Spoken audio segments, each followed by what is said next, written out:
hazard key for valet. It doesn't make hardly any horsepower or RPM. It only does 20 miles an hour. Highly recommend that not being in your car. Because it happened to me, I had both keys in the car. I went for a ride. I picked up the fast key. I was like, yeah, this is great. And then I got done. I stopped by the campfire. I made her head home. We were in Havasu.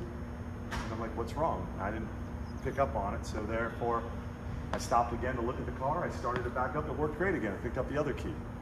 So just have the one key. A high horsepower engine. It runs at almost 125 horsepower per cylinder. Because of that, it makes a ton of compression. We need it to warm up. So we're very lucky these days, unless you run a diesel and you realize the glow plugs have to warm up. A lot of us hop in our cars, we turn the key and we go. Even in a current UTV, that happens. Now, a lot of those cars electronically are limiting how much power you have until you come up to temperature. Right, like you race the trophy trucks, we warm up our rear gears, we warm up our motors, we just can't go. This makes more horsepower per cylinder than the trophy truck. When you think about it, V8 would have to make 1,000 horsepower to equal the same horsepower per cylinder as this car. So the oil temp has to get to 177 degrees, not water, but oil. You can drive it, it will drive just fine, but it won't go fast. So if all your buddies are leaving camp and you want to leave with them, they're going to leave you because you're going to still be cruising until it comes up to speed. So if you know you're going out for the first run of the day and it's morning and it's sat all night and the oil temp is at 50 degrees because it's been sitting, let your car warm up. It's a race engine, so let it take the time to warm up. You have a windshield. So 75 degrees out.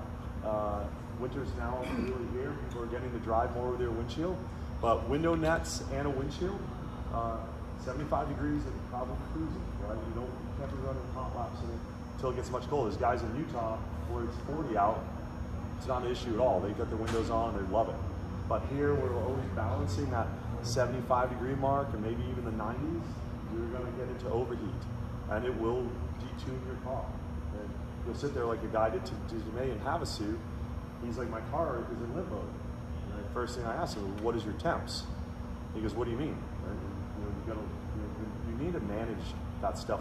All the production cars we drive on the street, if I'm towing with my Duramax, I have a dog now, up a big hill towing my trophy truck, the tranny, if it gets hot, will detune my car. If my motor gets hot, it detunes it. We do the same thing on this car. We have to manage the car for you because so many people don't manage it. They just let it go to over temp. The same thing with your belts. So you have a notebook. This is some good stuff. So you have 3 critical things you want to monitor. Water temp 205. It's going to start slowing this car down on power after 205 on water. Around 225 on oil, it's going to start taking horsepower and RPM away. It might be a little higher than that, but probably 225 on oil. And you want your CVT belt to operate below 225. It can get hotter, but 225, you're not going to waste belts. So 245, we race them at 275. If you're in that 225 range, you'll never be changing a belt. Right? Slip it because you're loading it in 3rd gear instead of 1st gear. I mean, if you're not properly using your gearing, 1st gear is used to park your car, to load it on a trailer, to climb a steep hill. 2nd gear, you use it all the time. That's all you do, just put it in 2nd gear. You can start at any, from a dead stop in any of our gears. You can 1st, 2nd, or 3rd, it doesn't matter. You don't need to shift on the fly. Put it into 90% of the time and make sure you're in 4-wheel drive when you're in the dirt. We have our gearbox is sequential the way we use linkage on our 4-wheel drive. So when we are shifting, the cars sometimes have to have some rotation on the wheel to engage 4-wheel drive. So if you're out in 2-wheel drive because you want the car loose and you like rotating it, even though it has tons of horsepower to do so, and you get stuck in 2-wheel drive, I will guarantee you're probably not getting unstuck by putting in 4-wheel drive because you probably won't get 4-wheel drive. You need to make sure you're in 4-wheel drive when you're in the dirt. Because if you, like happened to me, my buddy's Ultra 4, I went up at King of the Hammers last year. He wanted me to drive his car for him. I was like, I'll take you for a test ride, I'll see what you do. And we came to the spot and these guys were drag racing. It was pretty cool. Do you ever go out way to the northwest and they do sand drags at night? So we just parked up there and I was like, this is cool. And I parked kind of on a berm because I thought I was in 4-wheel drive when he gave it to me, but I wasn't. And I stuck his car to the freaking belly. You know, 5,000 pound Ultra 4 with a bunch of guys drag racing quads with 40-inch tires digging holes. And I'm like, we're never getting out of here. And we had to tow the car out of the hole before we ever got 4-wheel drive. Because when you have transfer cases, you've got to make sure you're 4-wheel drive. So it's a desert car. It's designed to be driven in 4-wheel drive. Operating 4-wheel drive, you'll get the most reliability out of your axles, your gearboxes, your CDs. It's sharing the power everywhere. So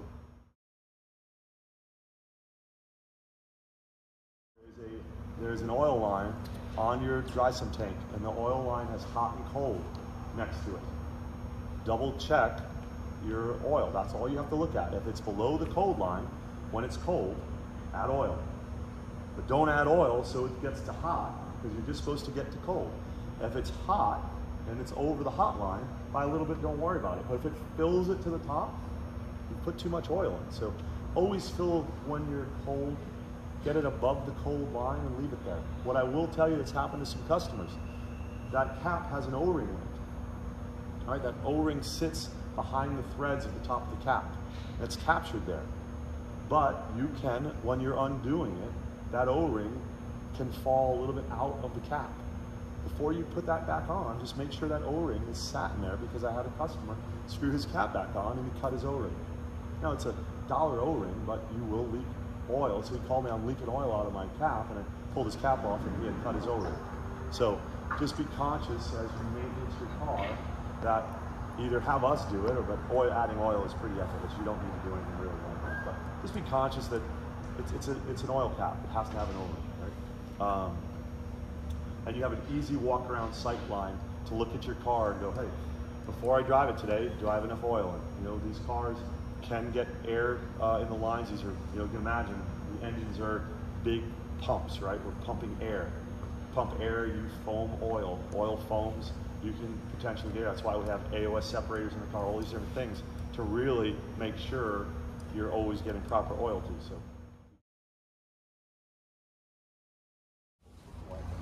So I normally don't drive on this screen, but this screen comes up every single time you start, okay? I usually go to the third screen, and you do that by toggling on the top right of your dash.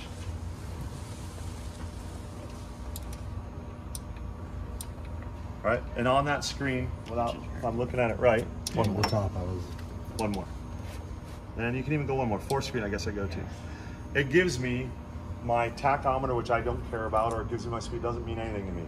But it does give me belt temp, oil temp, water temp, ethanol, boost. It gives me everything that I want to look at for either troubleshooting or managing the car as I drive. And the reason we gave all this data is to have us be able to help troubleshoot when you are in the desert and you say, my car isn't running because.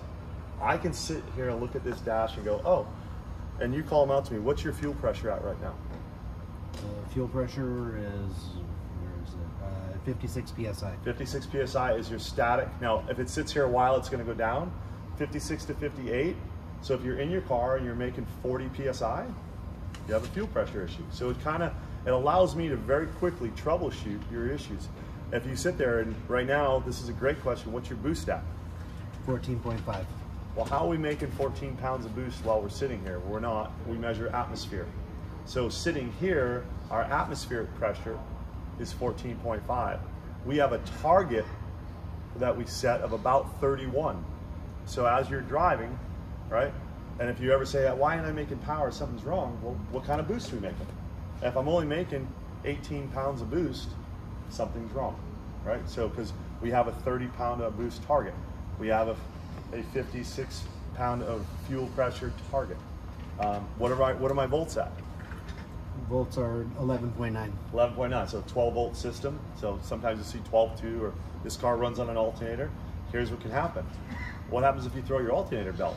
The car's still gonna run until you're dead, right? Yeah. So It allows you, now the light will come on that you lost the alternator belt, like that will alert you. But if you're just having the time of your life and you're driving and you're not monitoring stuff, you're not monitoring that your water temp is hot or your oil temp is hot or you lost a belt, then you'll never know until you stop. Now, cool thing about alternators is on our car, as it notices it is running dead and you're not paying attention, we'll start killing stuff. It won't let the lights run. It will do other things to shut things off, to alert you because you're not paying attention that you might have lost something. So that is the dash I run on. If you go to the next one, not the front cam. Yeah. You have front camera. The next one will be back camera. And the next one after that will be front and rear camera.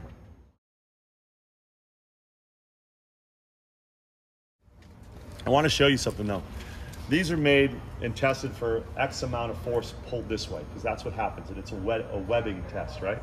So as hard as I can pull here, it's supposed to make sure I don't come out of my seatbelt, right? But we have some new technology on our seatbelt release latches that take no power. Like in the old days, sorry, I gotta get on the other side of this net. In the old days, you'd have to pretty much put a lot of pressure on this to release it. It doesn't take any anymore, right? It's got a very light spring and a very light pin. It's a nightmare, isn't it? It is. But for the people who aren't common to this now, you know what they're doing? They're gorillaing it and they break it. So it doesn't break under tension ever, but if you get in here and you just rail on it like you did the old ones, you'll snap the pin. So just be gentle with the idea that you just don't need that much power. So here I can shut the chase bar on and off from here. You left that on, right? You're not touching that with me, okay. I can also change its sequence of flashing, and in your glove box there's other lenses you can bolt on. And like you can't run blues in the desert in the dunes because that's the color of the police, right? So you can toggle if you're if you have an SOS issue when you're down, but most people run 4 whites. But what I can do is my on-off switch is at the dash, but I can shut it off back here if I'm going down a highway or something else and I just don't want it. I want my rock lights on or something else. I can override it here. So when you turn that on, that is your rock lights, your whips, and your chase bar.